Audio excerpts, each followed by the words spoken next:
You know why people do what they do? The people who go after their stuff, what makes it worth it? It's got to be your passion. You got to love it, ladies and gentlemen. You got to love it. It's got to be what you are supposed to do. You want to sing, and even though they want to invite you to Carnegie Hall, you're going to sing to anybody that listens to you, including singing to yourself.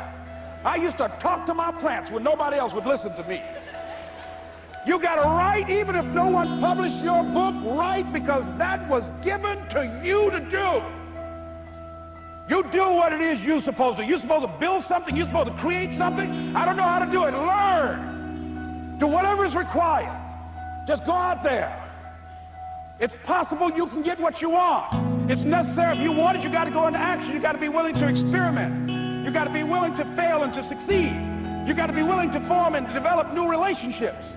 It's you, it's on you. You got to make that happen. Nobody's going to bring it to you on a silver platter and say, here's your dream manifested. No, it's hard. Yes, it's hard.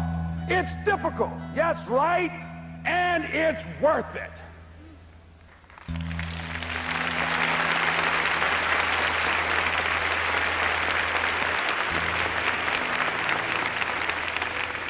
People ask, hey man, these kids, man, it's rough dealing with them. That's right.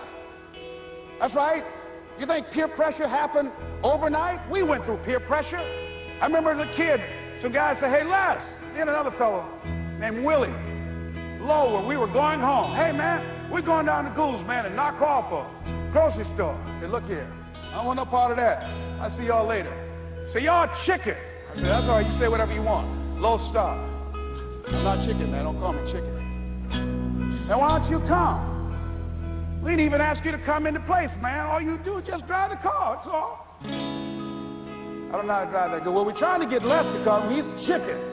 Hey, I'm not driving nothing, all right? Willie, don't care about what they say, man. Leave him alone. You want to go do it? You find somebody else to drive, or you drive yourself. Come on, Willie, man. Pull him, he stopped. I ain't chicken. All I got to do is drive? Yeah. I said, Willie, that sounds simple, man. Don't go, man. He went. And the next day we read the newspaper where when they robbed the store, when they came out running to a car, the merchant, the man who owned the store, came out just shooting wildly, and he hit the driver in the head. So peer pressure didn't just start in the 90s or the 80s.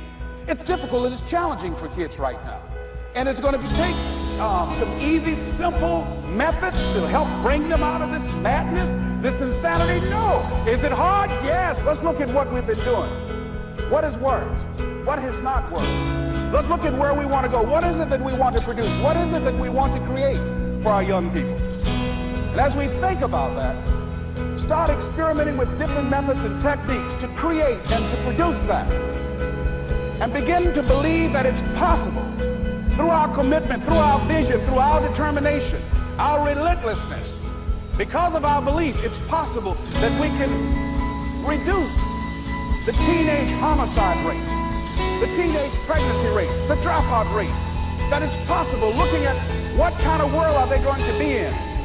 As we look at the global economy, that as we begin to use our collective will and genius and resources, it's possible that we can create an educational system that not only will test their minds with information and facts and figures, but would teach them how to think and be creative, and what does it mean to be a human being and to value human life, and how do you make relationships work? How do you bounce back from adversity? It's possible that we can give them a curriculum that will give their lives a sense of purpose and direction and meaning, and teach them how to begin to know and operate on a higher level of being, where they become assets to our society rather than liabilities. What if we leave here with that kind of consciousness that it's possible, as opposed to saying we have to write this generation off, that it's possible that we were born for such a time as this and that, that maybe someone here has the idea or the method or some plan of action or an approach that can resolve many of the problems that we're facing with young people today. Whatever we have to do to save our children, it's worth it.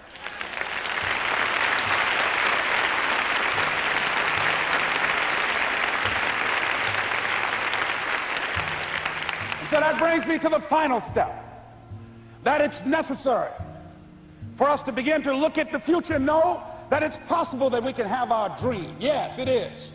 Other people have done it, then we can do it. We fail a lot of times. Well, a lot of other folks fail, and eventually they came back and they succeeded. So it's possible we can have what we want. And we know that we want to get it. It's necessary that we align ourselves with people that think like we do. It's necessary we get negative, do-nothing people out of our lives. It's necessary we never stop learning and growing and developing ourselves. It's necessary that we never give up. We know that it's you, it's me. It's being responsible for our stuff and deciding that we're going to keep on keeping on, that we're going to find a way to win or find a way to make it happen. And we know it's hard. It's not going to be a picnic.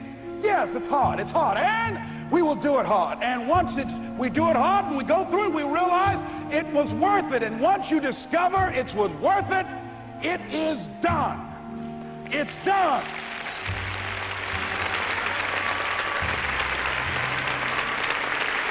It's done, ladies and gentlemen, before it happens.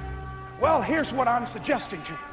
That when you're working, you have a wall to break through. Let's say a friend of mine who runs a marathon, and he says, when he's running the 26-mile marathon, he said, let's say that hypothetically, that 18th mile is the wall. He said, Les, when you get there and you're running, he says, everything in you is telling you to stop, to give up. Every muscle is aching, and you're saying to yourself, I can't do it. I can't do it. And you just keep on, and you keep on, and you keep on. It seems like you're moving at slow motion. And then eventually when you break through that 18-mile wall, then you know it's like done, and you're on automatic, and you glide on in, and you know it's there. You know you're going to get to the finish line. And we've all had experiences where we were working on something, and we knew it was possible. And we did those things that were necessary to bring it into reality.